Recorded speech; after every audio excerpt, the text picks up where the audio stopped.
नमस्कार, आदाब, सत श्री अकाल, अस्सलाम वालेकुम। मैं हूँ आपके साथ फ़ाइका जावेद और आप देख रहे हैं मेरा और आपका यूट्यूब चैनल। जैसे कि आप सब लोग जानते हैं कि हम हर बार आप तक इन्फॉर्मेशन पहुँचाने की भरपूर कोशिश करते हैं पॉडकास्ट के ज़रिए या फिर हम कुछ ही दिनों में जो है कश्मीर के लोगों से भी बातचीत करेंगे, ग्राउंड रियलिटी दिखाएँगे आपको। चूँकि मेरी हालत नासाज़ा थी और मैं कुछ दिनों से ठीक फ़ील नहीं कर रही थी एज़ मैं मेरे दाँत का इश्यू था, तो अभी मैं ग्राउंड पे भी उतरूँगी, लोगों से भी बातचीत करूँगी, मुख्तलिफ मसले-मसाइल पर बातचीत होगी और क्या कुछ कश्मीर में चल रहा होगा, आपको लोगों तक लाइव सिनेरियो दिखाया जाएगा। और फिलहाल के लिए आज आज के पॉडकास्ट पे हमारे साथ जुड़ चुकी है पाकिस्तान से यूट्यूबर है अनम शेख हमारे साथ जुड़ चुकी है, जो कि बहुत अच्छा काम कर रही है पाकिस्तान में ग्राउंड पर लोगों को आगाह करा रही है। हालाँकि वहाँ पे जो है बहुत ज़्यादा मुश्किल होता है लोगों को समझाना, लेकिन किस कदर आप देख सकते हैं इनके पब्लिक इंटरव्यूज़ भी और किस कदर ये लोगों को समझाते रहते हैं। वाक़ई में इनका काम सराहने लायक है। तो अनम, सबसे पहले मैं आपका बहुत शुक्रिया अदा करना चाहूँगी और आपका मैं बहुत स्वागत करना चाहूँगी अपनी चैनल पे, चूँकि आपने अपनी मसरूफ़ियात से निकाल कर के, टाइम निकाल कर के हमारे ऑडियंस के लिए आते हैं। हर बार जब भी हम आपको बुलाते हैं तो आप फैक्ट्स लेकर के आ जाते हो और पाकिस्तान में रह के आप सच्चाई पर बात करते हैं। इसके लिए आपका बहुत शुक्रिया और आपका बहुत स्वागत है। बहुत शुक्रिया Faika, thank you so much for inviting me. Thank you so much Anam once again. तो आज के टॉपिक की ओर बढ़ते हैं। आज का जो हमारा मुद्दा है, आज का जो हमारा टॉपिक है, बात करते हैं। जैसे आप भी जानते हैं कि हमारा भारत बड़े ही फ़ख्र से कहना पड़ता है कि हर बारी, हर कंट्री, चाहे वेस्ट की बात की जाए, ईस्ट की बात की जाए, हर कंट्री भारत को सराहती है और दुनिया भर में भारत का नाम गूंजता है। वहीं अगर हम बात करेंगे बांग्लादेश की, तो आपने ये भी सुना होगा कि बांग्लादेश ने इंडियन गवर्नमेंट से अपील की है कि वीज़ा जो है फ्री कर दिया जाए, ताकि इंडियन लोग भी जो है वहाँ से फ्री वीज़ा पे आए और बांग्लादेशी भी जो है वो वहाँ से फ्री वीज़ा पे आए। एज़ अ पाकिस्तानी आपको क्या लगता है, ऐसा होना चाहिए और इससे क्या बेनिफिट्स हो सकते हैं? कैसे देखती है आप इस अपील को जो बांग्लादेश ने की है? बिल्कुल फाइका, ये बात रियलिटी है कि आज जो भारत अपना काम सर अंजाम दे चुका है, अपना जो कदम एक पूरी दुनिया में जमा चुका है, उससे पूरी दुनिया ही भारत को सराहती है। अब हम आते हैं बांग्लादेश आपके टॉपिक पे। बांग्लादेश जो है वो सिर्फ एक पहला वाहिद कंट्री नहीं है जिसने भारत से अपील की हो। इससे पहले भी बहुत से ममालिक ने भारत से अपील की कि आप जो है वीज़ा रिलीफ दे, वीज़ा को फ्री वीज़ा करे, ताकि जो हिंदुस्तानी है वो उस बांग्लादेश में आए और बांग्लादेशी जो है वो हिंदुस्तान में जाए। इसी तरह काफ़ी कंट्रीज़ ने डिमांड की कि भाई वीज़ा को फ्री किया जाए। तो हम देखते हैं कि ऐसी डिमांड्स क्यों आती हैं। पाकिस्तान में कभी क्यों ऐसी डिमांड नहीं आई, पाकिस्तानियों के लिए क्यों ऐसा नहीं किसी मुल्क ने कहा? क्योंकि अब एक कंट्री जो हर बार किसी ना किसी वजह से बैड चीजों में चली जाती है, कभी पाकिस्तानियों के लिए निकल आता है भिखारी, भिखारी बन के सऊदीया में भीख मांग रहे हैं, भिखारी बन के दुबई में भीख मांग रहे हैं, भिखारी बन के कतर में, इजिप्ट में, काफी कंट्रीज में, मुस्लिम भी कंट्रीज में जाके भीख मांग रहे हैं। अब पाकिस्तानी जो है वो अपना पासपोर्ट जाके वहाँ फाड़ देते हैं या गुम हो जाने का ड्रामा करते हैं। पाकिस्तानी ऐसा करते हैं दूसरी कंट्रीज में जाके। ऑन द अदर हैंड हिंदुस्तानी ऐसा नहीं करते।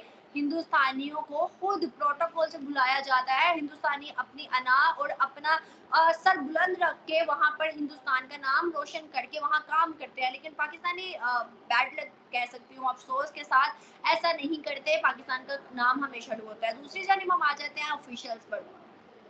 पाकिस्तानी ऑफिशियल जाते हैं भीख मांगने, लेकिन हिंदुस्तानी ऑफिशियल्स जाते हैं इन्वेस्टमेंट करने या फिर वहाँ की इन्वेस्टमेंट को अपने मुल्क के अंदर लाने के लिए। लेकिन हमारे यहाँ से जाते हैं भीख मांगने और भीख लेके आके फिर पाकिस्तान के अंदर खा खू के दोबारा फिर भीख मांगने चले जाते हैं। ना उनका फायदा ना हमारा फायदा, बस ऑफिशियल्स का फायदा। लेकिन हिंदुस्तान के अंदर हम देखें, जब से प्राइम मिनिस्टर नरेंद्र मोदी आया, उनको तो सराहने वाला हर एक बंदा आज खड़ा है। लेकिन जब से हिंदुस्तानी प्राइम मिनिस्टर नरेंद्र मोदी बने हैं तो तब से हिंदुस्तान का एक नक्शा ही बदल दिया गया है। हिंदुस्तान अब हिंदुस्तान नहीं लगता। मतलब कोई कह ही नहीं सकता कि वही हिंदुस्तान है जो 1947 से हम कहते थे। लगभग आज से 10 साल पहले के वॉशरूम नहीं है, वो शौचालय नहीं है, ऐसे ही आप लोगों की जुबान में बोला जाता था कि मतलब वॉशरूम नहीं है जहाँ पर बाहर जाके सब कुछ करना पड़ता था। आज उस हिंदुस्तान के अंदर दुनिया भर के लोग जो है इन्वेस्टमेंट करना चाह रहे हैं। तो ऐसी वजूहात कैसे बन सकती हैं जब आप आपकी ऑडियंस, आपके लोग और आपके ऑफिशियल से आपकी गवर्नमेंट सब एक जैसे बनकर काम करते हैं, लेकिन हमारे यहाँ अफसोस के साथ पाकिस्तानी वो अपने अपने चक्कर में कभी भीख मांगते हैं और कभी अपने अपने तौर पे करप्शन करते हैं, लेकिन हिंदुस्तानी वो एक कौम है और मुझे फख्र से कहना पड़ेगा, चलो हम नहीं लेकिन हमारे साथ पड़ोसी मुल्क जिससे हम निकले आज वो कौम है और हम कौम नहीं बन सके। बिल्कुल बात सही है अनम, वैसे आप इस चीज को तस्लीम कर ही लेते हो।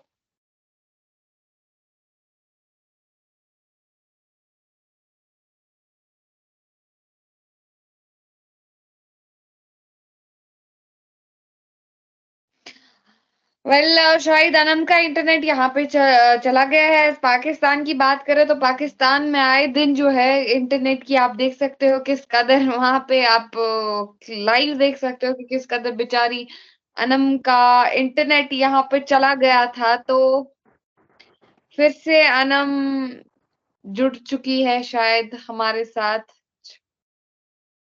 एक्चुअली यहाँ बारिश लाइट बार बार जा रही है, यहाँ बारिश बहुत तेज है और हमारे यहाँ तो वैसे भी बारिश होने की देर है। चलो फिर से आपके सामने लाइट चली गई, बारिश होने की देर है और ये तो पाकिस्तान में चल ही रहा है। वैसे बारिश यहाँ पे भी हो रही है, लेकिन आप देख सकते हो भारत की टेक्नोलॉजी, यहाँ पे लाइट नहीं जा रही है, यहाँ पे लाइट कंटिन्यूस है। और कश्मीर की अगर हम बात करें तो कश्मीर का ही बोला जाता है, कश्मीर में फैसिलिटीज नहीं है। पाकिस्तानी लोग बोलते थे कि मिथ्स कश्मीर के नाम पे, प्रोपेगेंडे, वो ये सब। तो आप लाइव एग्जाम्पल्स देख सकते हो। आपके पाकिस्तान में लाइट सिस्टम नहीं है, आपके पाकिस्तान में मुझे लगता है डिप्लोमेट्स और आपके पॉलिटिशियंस को ज्यादा ध्यान डेवलपमेंट पे देना चाहिए, क्योंकि जिस तरीके से वो बिल्कुल बाकी कंट्रियों में उनका तो क्या जाता है फायदा, उनका कुछ नहीं जाता। उनके पास फ्री की बिजली है 24 घंटे, 72 घंटे उनके पास बिजली रहती है, उनके पास पानी रहता है, उनके पास गैस रहती है। यहाँ पर 9 नहीं बजते गैस चली जाती है, यहाँ पर बारिश आती नहीं है तो पानी चला जाता है, सॉरी लाइट चली जाती है। पानी वो मोटर के साथ भी नहीं आता और कभी आ जाए तो अल्लाह की तरफ से आ जाए, वरना आता भी है मोटर खींचती भी है तो वही गंदा पानी आता है। तो हमारा तो निचले तबके के लिए सब कुछ खाना खराब किया गया। सिर्फ है तो उनके पास है जो ऑफिशियल लेवल पर है या गवर्नमेंट लेवल पर है, जो गवर्नमेंट के अंडर काम करे उनको सब कुछ मिलता है, अदरवाइज किसी को कुछ नहीं मिलता। लाइट आ गई, गुड लक था आपका, लाइट आ गई।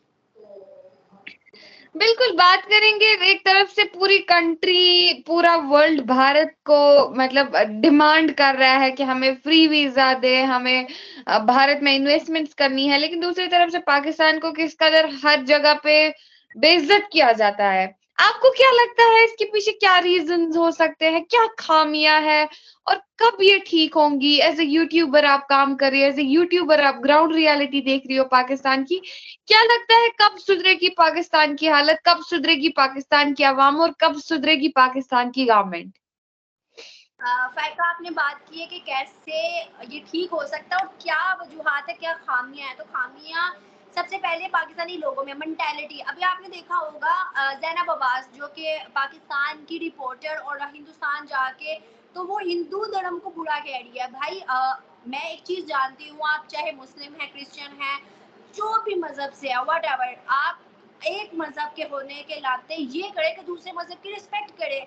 आपको चाहिए कि आप उस मजहब की रिस्पेक्ट करें, ना कि उसे गंदा कहें, बुरा कहें, उसको ट्वीट करें। उससे मजहब से रिलेटेड काफी ट्विटर पे ट्वीट की चीजें जिसकी वजह से अब उसको दोबारा पाकिस्तान भेजा जा रहा है और मतलब हिंदुस्तान से निकाल देगा। मैं कहती हूँ कि उसको तो थोड़ी सी उस चीज पर स्ट्रिक्टनेस करनी चाहिए थी, सजा भी थोड़ी सी देनी चाहिए थी, ताकि जैसे हम इस्लामिक कंट्री में है, इस्लाम के मानने वाले हैं, अगर हमारे इस्लाम में किसी चीज को बुरा कह दिया जाए हमें तो बहुत बुरा लगता है। नाउज़ुबिल्लाह कभी ऐसा हो ना, लेकिन किसी की कोई भी बात हमें बहुत इतना बुरा लग जाती है कि हम तो प्रोटेस्ट करते रहते हैं। अभी वो नुपुर शर्मा जो आपके उधर हिंदुस्तान में जिसने गुस्ताए रसूल किया था, तो हमने कितना प्रोटेस्ट किया था, पूरी दुनिया में हम बबला मचा रहे थे कि भाई पूरी दुनिया इसके पीछे लग जाए। तो आप फिर किस तरह कहते हो कि आप जो है एक चीज आप करने को तैयार नहीं हो, वही चीज आप किसी की कंट्री में जाके करते हो। तो फर्स्ट ऑफ ऑल हमारी मेंटालिटी जिसकी वजह से आज हम पीछे हैं। अब हिंदू लोगों की बात अगर मैं करूं, मैं किसी स्पेसिफिक धर्म की बात नहीं कर रही, बट इसमें मैं पॉइंट आउट लाजमी करना चाहूंगी। अब हिंदू लोगों की अगर मैं बात करूं तो वो कभी भी वो अपने मजहब को बीच में नहीं लाते। वो अपने डेवलपमेंट को साइड पे रखते हैं और मजहब को साइड पे रखते हैं। लेकिन हम मुस्लिम्स की बात करें, मुस्लिम्स हमेशा हर काम में, हर चीज में इस्लाम को, मजहब को ले आता है। लेकिन इस्लाम जो है वो अल्लाह एग्जैक्टली और ये बात इंसान का बिल्कुल मामला है। सही है। जब नुपुर शर्मा ने, हालांकि उसको भी प्रोवोक किया गया था, लेकिन जब उसने एक बात की थी तो पूरे मुस्लिम्स निकले थे। लेकिन आज जब हिंदुइज्म पे बात उठी, हाँ ये बात बिल्कुल सही है कि पाकिस्तानी जर्नलिस्ट आई थी और उन्होंने हिंदू धर्म पर बोला था, तो आपने हमारे हिंदू भाइयों को भी देखा होगा किस तरीके से वो शांत थे, उन्होंने कुछ बोला नहीं। हालांकि उसको दफा कर देना चाहिए, मतलब लात मार के दफा कर देना चाहिए कंट्री से, क्योंकि वो उसकी हकदार थी। बिकॉज हम, हमारी कंट्री में ये सब नहीं चलता है। हमारी कंट्री में मतलब किसी भी धर्म को कुछ भी बोलेंगे तो बस ऐसा ऐसा नहीं चलता है हमारी कंट्री में। तो उन्होंने बिल्कुल जिस हिसाब से बोला था बहुत ही ज्यादा, because I am a Muslim but I have same sentiments for Hindu Hindu धर्म टू, क्योंकि वो लोग भी, उनके भी सेंटिमेंट्स है, उनकी भी फीलिंग्स है, उनका भी मतलब धर्म है, उनके भी कुछ रिलीजियस असूल है। तो हम उनको कैसे बुरा भला बोल सकते हैं? कौन मजहब ये सिखाता है कि आप किसी के रिलीजन को बुरा भला बोलो? इतने चोर, डकैत और घटिया लोग, मतलब दुनिया का नाम, दुनिया में ही इस्लाम का नाम खराब करते हैं। इन्हीं लोगों की वजह से रिलीजन का नाम खराब होता है, इन्हीं लोगों की वजह से धर्म का नाम खराब हो जाता है। ये बात आपने बिल्कुल सही बोली। और मुझे नहीं लगता है कि पाकिस्तानी गवर्नमेंट, जिस हिसाब से पाकिस्तानी लोग चल रहे हैं, अगर इसी हिसाब से चलना रहा, तो आपको नहीं लगता है कि पाकिस्तान इससे ज्यादा डाउनफॉल में आ जाएगा? पाकिस्तान इससे ज्यादा भिखारिस्तान बन जाएगा? आपको नहीं लगता है? बिल्कुल फायका, आपकी बात बिल्कुल बजा है कि पाकिस्तानियों की गलतियां हैं, वरना इस्लाम जो है वो तो, इस्लामिक देश कितने हैं, इस्लामिक कंट्रीज कितनी हैं, और वो सब के सब तरक्की याफ्ता है। तो इस्लाम के मानने वाले लोग जो है वो पूरी दुनिया में है, लेकिन पाकिस्तान जो है वो पूरा पाकिस्तान सिर्फ एक तरफ है। पाकिस्तान अपने आप को सबसे अफजल मानता है, लेकिन अफजल कैसे होता है इनको ये पता नहीं है। इनके अंदर जज्बा है, लेकिन जज्बा किस चीज का है? वो सिर्फ तलवार का है, कलम इल्म का नहीं है। इनके पास सिर्फ तलवार का जज्बा, और तलवार का दौर आज का नहीं है, ये भी ये भूल गए हैं। इस वजह से सिर्फ और सिर्फ पाकिस्तान आज नाकाम मुल्क है, और पाकिस्तान पूरी दुनिया से पीछे है। अफसोस के साथ मुझे कहना पड़ता है कि पाकिस्तान आने वाले सालों में भी तरक्की नहीं कर पाएगा अगर यही सूरत हाल रही तो। मेरा कंट्री, मेरा देश, मेरा मुल्क जो है, मेरी सरजमीन, मेरी मिट्टी है, लेकिन फिर भी मुझे फैक्ट्स पे बात करनी ही पड़ती है, क्योंकि एज अ जर्नलिस्ट अगर मैं जज्बाती होके बड़े बयान दे सकती हूँ, दे दूँ, तो उससे क्या फायदा? दुनिया तो बदल नहीं जाएगी, दुनिया मेरे मुताबिक तो नहीं चलेगी, दुनिया ने मेरी मान के तो नहीं चलनी। इसलिए फैक्ट्स पे बात करना बहुत जरूरी है। बट टू बी ऑनेस्ट, बहुत से जर्नलिस्ट, बहुत से ऑफिशियल्स यहाँ पर बैठ के ऐसे ऐसे बयान देते हैं जिनका जर्नलिज्म से, ऑफिशियल लेवल से कोई ताल्लुक ही नहीं होता। वो सिर्फ जज्बात के तहत यहाँ पर पाकिस्तानियों को जज्बाती करने के लिए दिया जाता है। तो जब तक मेंटालिटी चेंज होगी तब तक पाकिस्तान तरक्की नहीं करेगा। बिल्कुल, ये बात आपने बिल्कुल सही बोली, लेकिन खैर क्या ही बोल सकते हैं। मुझे अभी आपकी उस जर्नलिस्ट का याद आया तो मुझे बहुत ज्यादा, मतलब क्रिंज मेंटालिटी है उन लोगों की, कैसे चेंज हो सकती है? जो जो रिलीजन के साथ स्टक है, उनका, उनकी लिमिटेड सोच है, उनको, वो क्या ही जर्नलिज्म करेंगे? वो क्या ही जर्नलिस्ट मत बनेंगे जो जो उस क्रिंज सोच के साथ और उस लिमिटेड सोच के साथ आगे बढ़ते होंगे? उनको उनको मुझे नहीं लगता है कि उनको किसी भी फील्ड में जगह मिलनी चाहिए।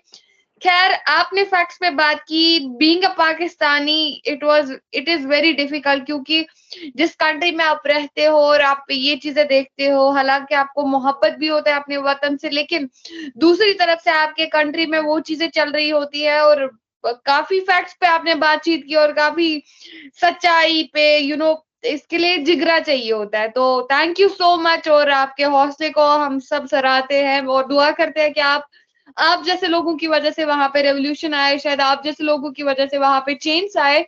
बाकी आपके वक्त का बहुत शुक्रिया, आपने हमारे लिए टाइम निकाला, हमारी ऑडियंस के लिए टाइम निकाला और फैक्ट्स पे बात की। ऐसे ही पॉडकास्ट से मिलते रहेंगे और कुछ दिनों में हम कश्मीरी लोगों से भी बातचीत करते रहेंगे। तब तक के लिए आप जुड़े रहे। बाकी जय हिंद, जय भारत, जय Kashmir. Thank you. Thank you so much Faika, फिर से मेरी लाइट चल गई है, बट मैं ये उम्मीद करती हूँ कि हमारा पाकिस्तान जो पाकिस्तानी है प्रॉब्लम। तरक्की करे, तरक्की करे, तरक्की करे। अगर नहीं करनी तो एटलीस्ट थोड़े सा रिलीफ दे पाकिस्तानियों को, ताकि पाकिस्तानी पाकिस्तान छोड़ के ना जाए, पाकिस्तान में ही रहे। चलिए, बाकी ओबे। होप फॉर द बेस्ट, देखते हैं क्या होता है। थैंक यू सो मच, अल्लाह हाफिज, बाय बाय। अल्लाह हाफिज।